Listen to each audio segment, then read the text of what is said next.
All right, it's time for us to take a look at This Is Us, which, of course, every week is our opportunity to look in the mirror and share our mutual concern of finding new solutions through new ideas and new alliances to overcome a myriad of obstacles that are currently facing South Africa. Every week, as you know, we introduce you to some thought leaders and visionaries, and today we will do exactly the same thing. But first, let me welcome Yatish Nasi, who is our co-host on the show. It is time for another episode. Yatish, how are you doing? Good, and you? Morning, everybody. Awesome. So Yatish and Lebang and I have had some amazing guests in the last couple of weeks.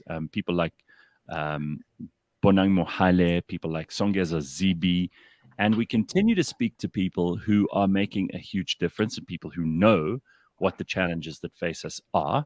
This morning, it is an honor and pleasure to chat to Ms. Mankone Ntsaba, who is the chairperson of the board of the Kagiso Trust. Mankone has been on the board of the Kagiso Trust since 2009 as the deputy chair and the chair of programs committee for the last 6 years.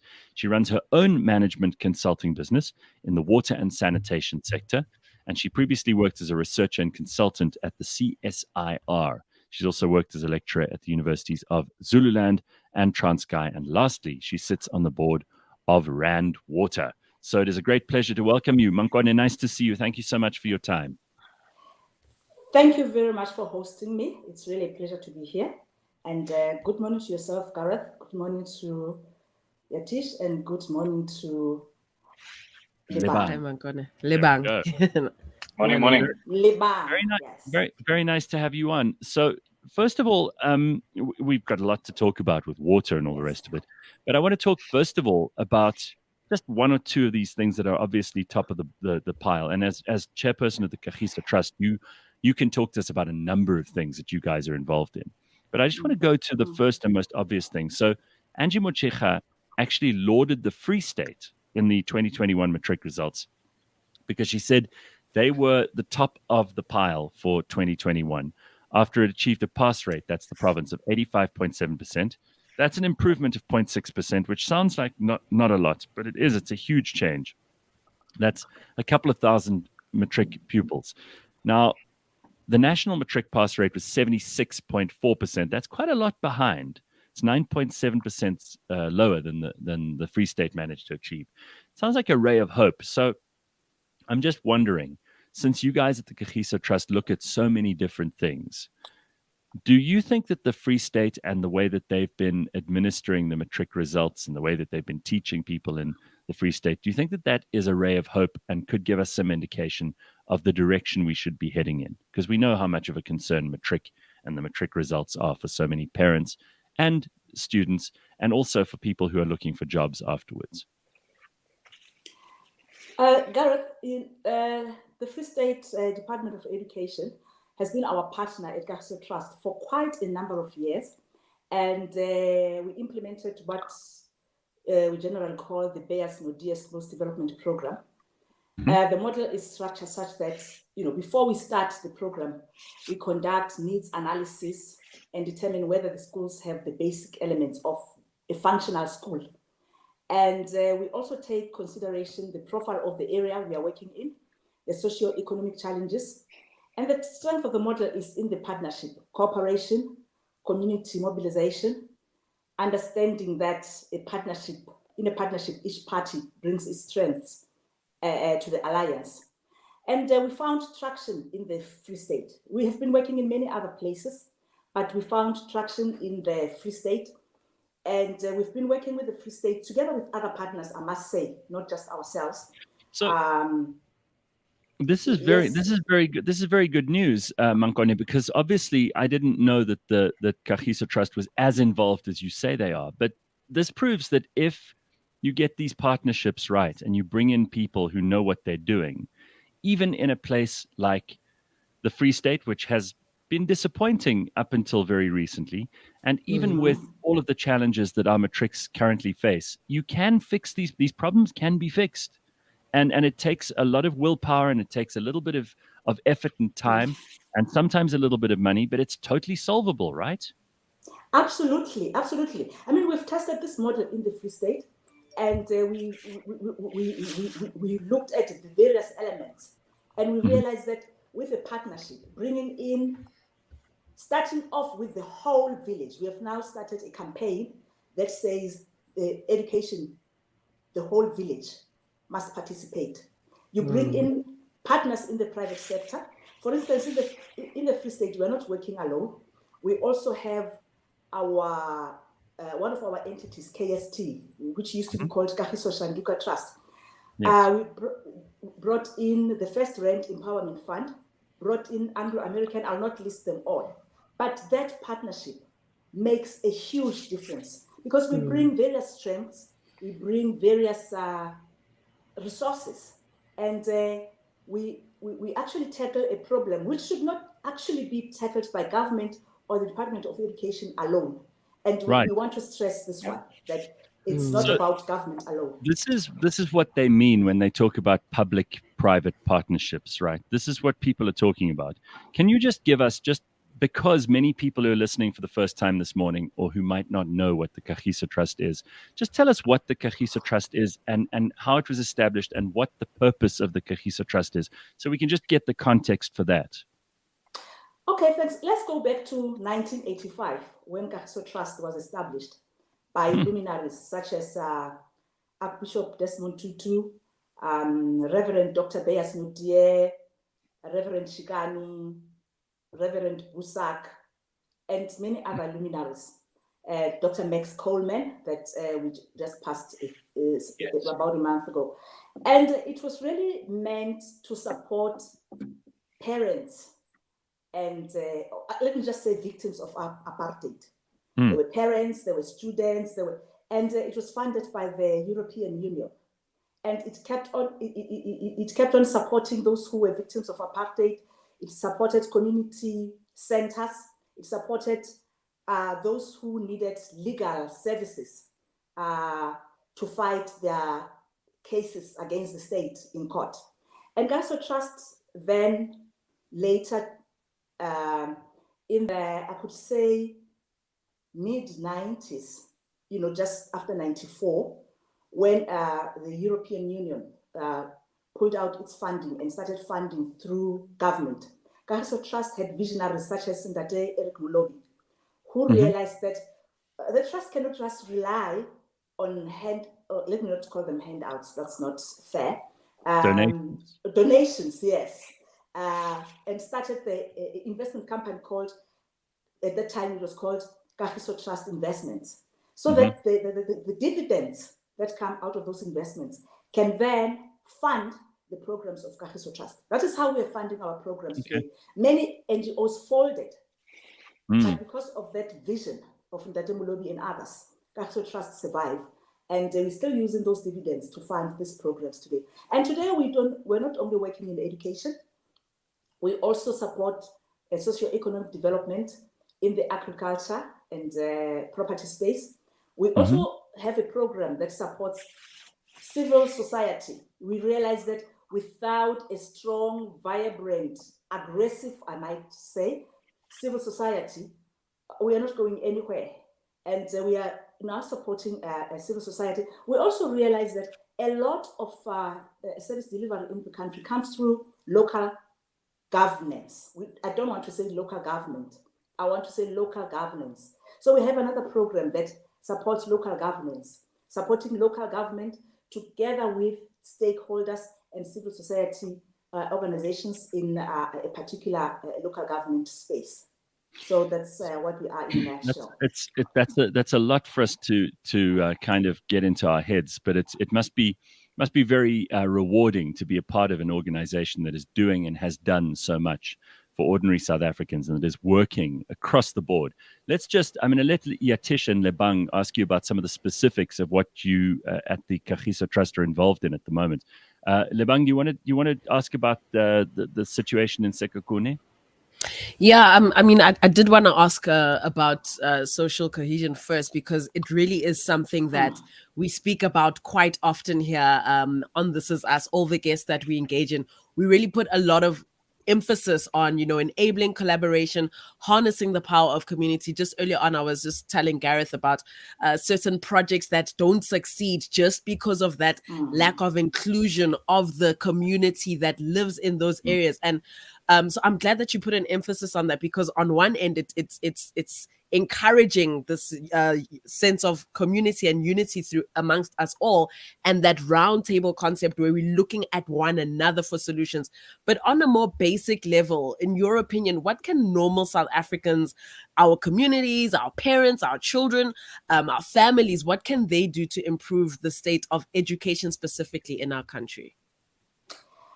You know, we've been in this space for quite a while, and we picked up that certain things work, certain things don't work, and certain things only work when people work together.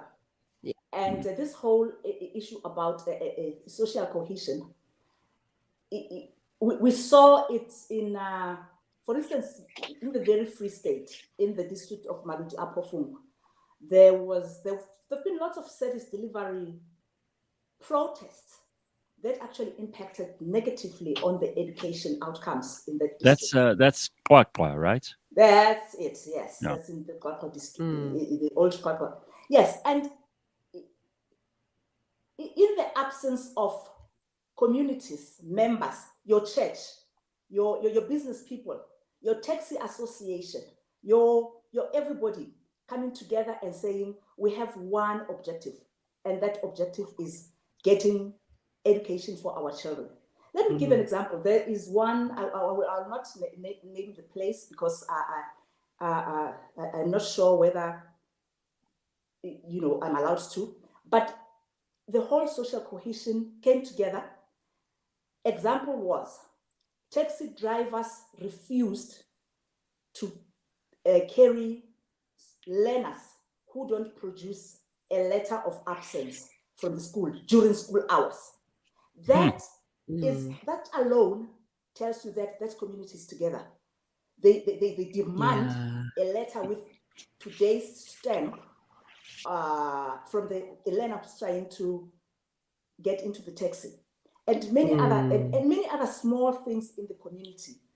We know that our Shebeen owners are still selling alcohol to students in uniform.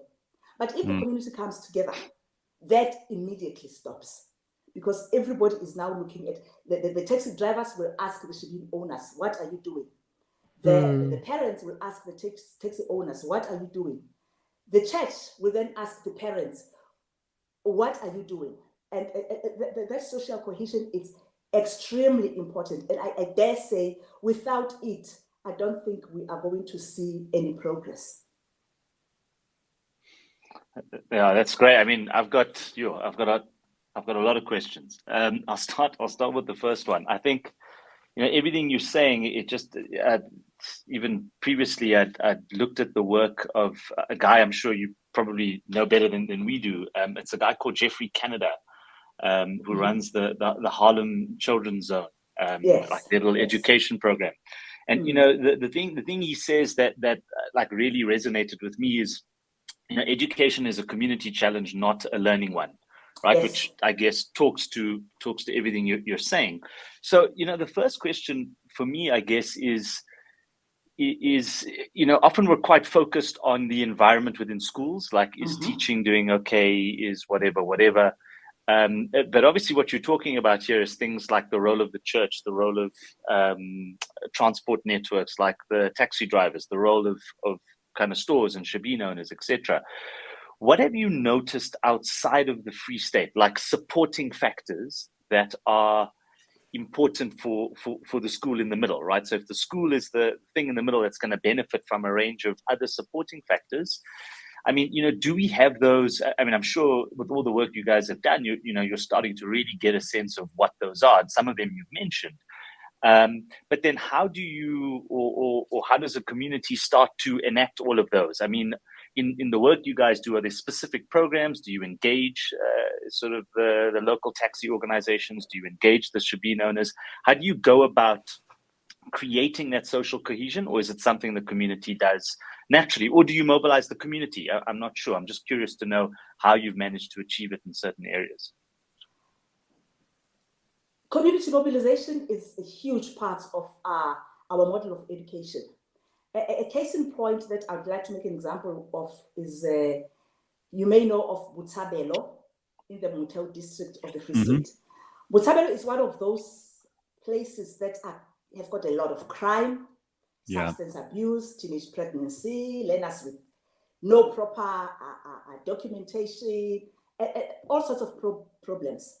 And when KST, as I said, one of our entities, entered Motheo, they formed, together with the Motheo Education District, they established what is called BEDCOM, Botshabelo Education Committee, which involved the Department of Education, the parents, your business people, everybody in the community, and started to put together programs and that would deal with issues of substance abuse. Task teams, they then formed task teams. How do we deal with substance abuse? How do we deal with teenage pregnancy, which is now a major problem to the education system now? How do we deal with learners who just don't have IDs and their families? It's just dysfunctional communities that just need a glue, because all of these resources, some of these resources are present in the community. There are people who are willing to put their resources in order to improve education. But there's just this need for this glue, which in this case was the BEDCOM, that committee, which then started programs of tackling some of these problems. And the local business people are always so eager to then contribute to this program, because some of them, require some funding to run properly, and the local businesses chipped in to assist. So that glue is really required. Mankone, also to Yatesh's point, you really can't solve all the problems at once, right? And this is where it becomes difficult for organizations like the Kagiso Trust, because as much as you have the will and the determination, and sometimes some of the resources to be able to achieve some of this, you have to eat an elephant one bite at a time. And you guys have done this in the Free State, which I love. Are there plans to expand this into other provinces? We know that, for example, Limpopo, they've had a really, really tough time, and our matric results in Limpopo are terrible. They're dismal. They don't compare very well to the Free State. If you've had success in the Free State, can you blueprint that and now transfer it to other provinces and start to make a difference there as well? Would you believe me when I tell you that this program actually started in Limpopo in 2004? Really? Yes, it did. Wow. In Limpopo, in 2004, we were working in Limpopo in the district of Vembe. And many of you'll know that Vembe is still a reasonably well-performing district in Limpopo and in the country, actually, I might say. You will know of some schools like Mbiri School that is always talked about in the media and so on. We were there in 2004, and for some reason in Limpopo then we really did not find the level of traction that we found in the Free State. But now we are back in Limpopo in the Sekhukhune district, which is just as problematic as the Botshabelo in the Free State. The problems are similar. The social ills are similar. And we hope it's really perhaps we could call it a blueprint, but all areas are different. That's why when we get there, the first thing to do is to do a needs analysis, analyze what are the needs in the schools, and analyze the place itself to say what are the socio-economic challenges, which may not necessarily be the same as those in the Free State. Remember, in Sekhukhune, we are also dealing with a lot of mines.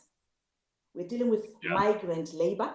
We are dealing with migrant hostels, and I don't need to tell you what are the social ills associated with migrant labor and those hostels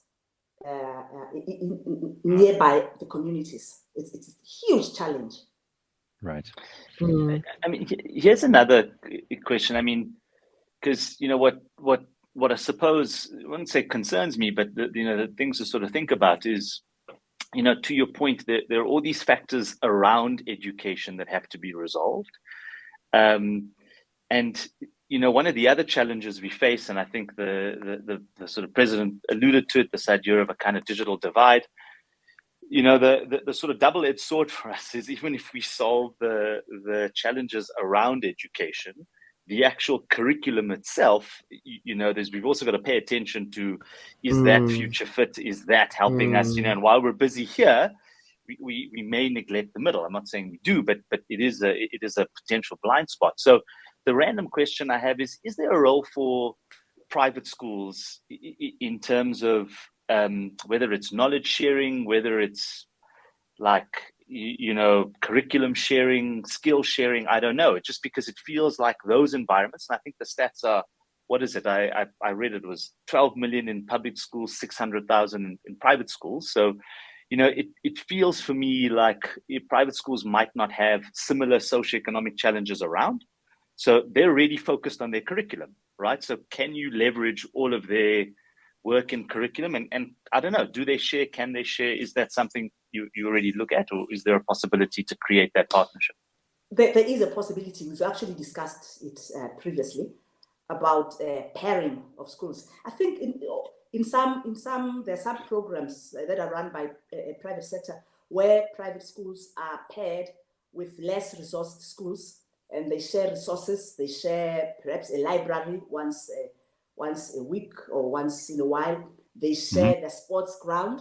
They share their facilities, and also the teachers share challenges of curriculum, and it's doable.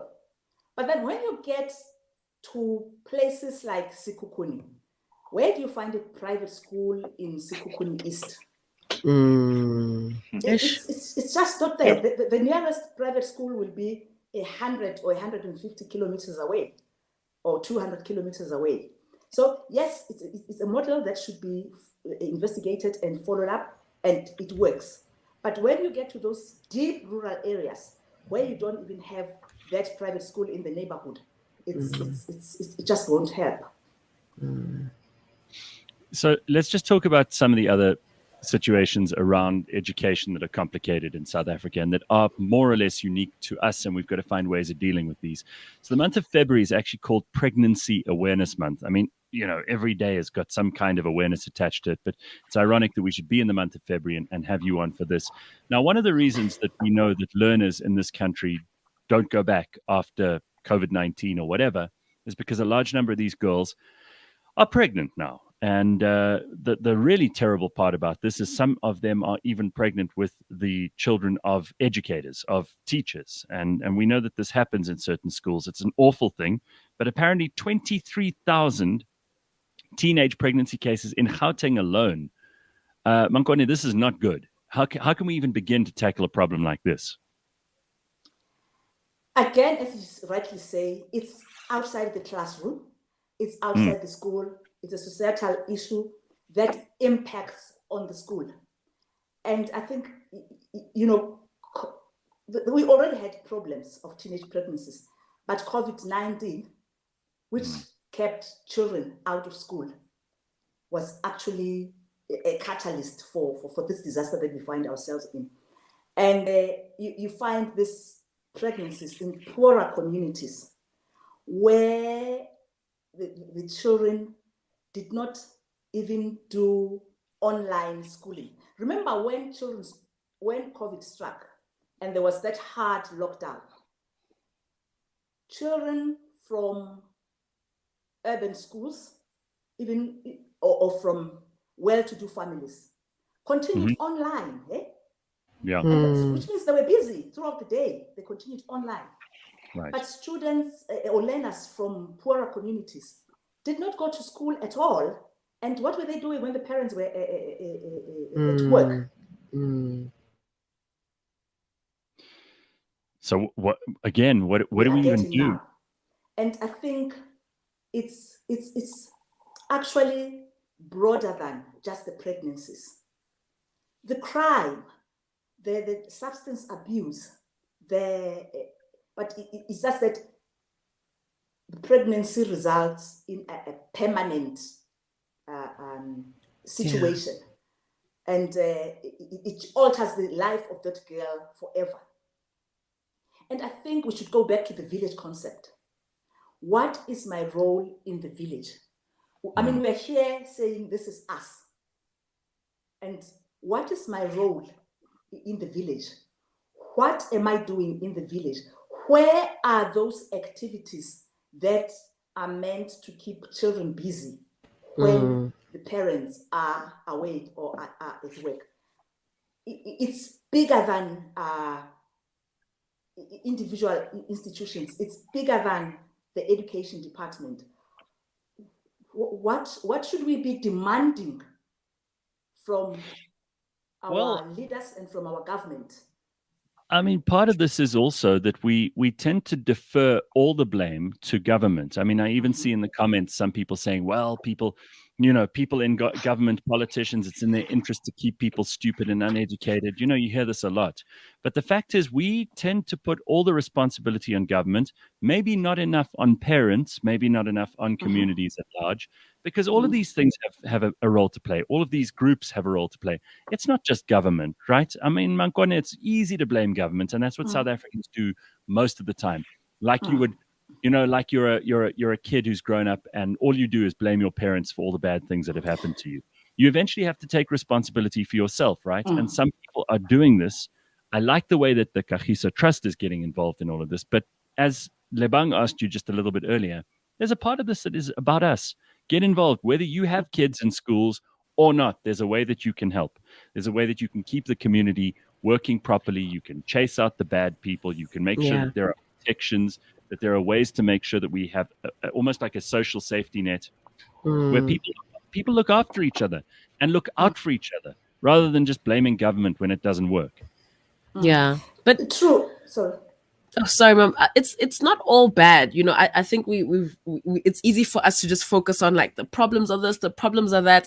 I know that the Talis report highlighted some key areas with some positive, which is on one end it's all the stuff that's constantly happening, and we can list the problems, but there are some good results. So for instance, at least 88% of teachers surveyed report that attending and participating in courses and seminars actually had a positive impact on their teaching practice. So there are teachers that still, are trying to do this right, are not getting, overly obsessed with all the bad, and are doing their best to still focus on making sure that they do their best to produce these kids. And also at least 97% of teachers in South Africa cited that the opportunity to influence children's development or contribute to society was a major workplace motivation. So Mankwane, we're seeing that there is still hope. Do you believe that enough is being done, though, in order to train our teachers to get to that level? Yeah, let me start with what Gareth raised earlier. We cannot continue our lamentations without solutions. Yeah. We cannot be lamenting government failure, this government failure, that government failure, that. Those lamentations are not going to solve our problems. We really have to step up. And even if, yes, we have to engage government, but when we engage government, we should be coming up with solutions or suggestions that can create solutions to say, perhaps this is a way to go, and where you have failed, you failed because, and we are coming with a solution. And therefore, let us try and solve the solution one way or another. Indeed, the Talis report indicates some, pockets of success and pockets of sometimes even excellence. And there's a lot that is being done in terms of developing teachers, but still more can be done. We have realized in Kagiso Trust that teacher training is not just about curriculum or subject. Teacher training also requires some softer skills, empathy, critical thinking, all those skills, which sometimes are not there in the current teaching curriculum. And it is where I say we should be engaging government to say the teaching curriculum must, by default, include some of these skills, which teachers are saying, whenever we have been to training, outside the classroom, training in courses that assist us engage with children, it makes a huge difference. That is why I'm glad about that 97%. They say, whenever we have been exposed to this type of training, we feel empowered and emboldened to do things differently. And we do have at Kagiso Trust a program of retreats where we assist teachers with skills that they may not have attained at varsity or at teacher training. Right. I mean, we've also got to remember that teachers are also people, and that Definitely. a lot of the time they come from a background where they've been taught the skills of how to actually do the curriculum stuff that Yatish mentioned earlier, but they don't always have the life skills themselves. And some of them are young people who just come straight out of university or teachers training college, and perhaps will make bad decisions, just like the learners will make bad decisions along the way. It's good to know that there are organizations that are able to train and retrain these teachers, because actually, as I said earlier, government can't do anything about two people sleeping together, even though they shouldn't be. Government can't be in the bedroom policing that stuff. It's not government's responsibility. So we have to take responsibility ourselves as the community, as learners, as teachers, as parents, as people who have relatives and friends in the system. We've got to start making a difference on the outside, right? Completely. I think we should be pushing for communities that work despite government. Government is there to run certain programs, to do certain service deliveries, but we really cannot fold our arms and hope that government will intervene in every sphere of life. Yeah. Definitely. Yeah. And I'd like to appeal really to people out there to say, step up and join your community forums and assist. Yeah, Mankone, we don't have a lot of time left. But one thing we often ask our guests is, because usually we sort of talk about their sort of challenges, and even in 30 minutes of dealing with it, you're kind of like, whoa, this is a really complex problem. And often the thing we do ask them is, for you guys to get up every day and do what you do at the trust, you obviously see hope. There's obviously, you wouldn't be doing it if you don't see it. So, are you still optimistic about what can be done, and why? What keeps you guys, I suppose, continuing to do what you do? Yatish, a quick example that makes you wake up in the morning and go and do some of this work is when you see a child that you picked from beyond, and you see that child grow up into a grown man and a grown woman who is successful in his or her career. There's a young man that we met in KZN some years back. His name is, I didn't even ask for permission to use his name. His name is Xabelonkosi Khumalo. Xabelonkosi was in one of the schools that we supported in KZN. He went on to study mechanical engineering, and recently he attained his MBA at the University of Pretoria's Gordon Institute of Amazing Business Science. Now, I just have to say, Mankone, he's actually listening to us now, and Xabelonkosi just actually sent us a message to say, I am one of the Kagiso Trust's Eric Molobi scholarship program beneficiaries. Thank you for sharing the insights. So here he is. He's actually part of the show this morning. That there are many of those Xabelonkosis. There are so many. Actually, in March this year, Kagiso Trust is going to call a conference of alumni from 1985 to today. All people who have been touched by the trust to come and say, how can we assist? How can we crowdfund? How can we bring brains together? How can, and we are convinced that those people, because we've set certain values in them, they're going to be able to come together and assist. It's amazing stuff, and you had the proof is in the pudding. You've got people. You've got people who are coming out of the good work that the trust does and the scholarship programs and so on, and we see the results in the Free State. And I mean, enough of the talk. You guys are actually doing this stuff. It's not just talk. You're making it happen. Congratulations on the work that the trust has been involved in the Free State. We look at that as a shining example. May we be able to pull all of our provinces up just as we have the Free State. And please don't stop the good work that you do at the Kagiso Trust. Obviously, as Yatish says, there's hope there, and you give the rest of us hope. And we need to remind ourselves that there are solutions to all of our problems. These are practical things that we can deal with, and you're doing that every single day. So thank you, Mankwane. What a pleasure to have you on. Thank you very much for having me on. I wish we could have had an hour or two. Another time.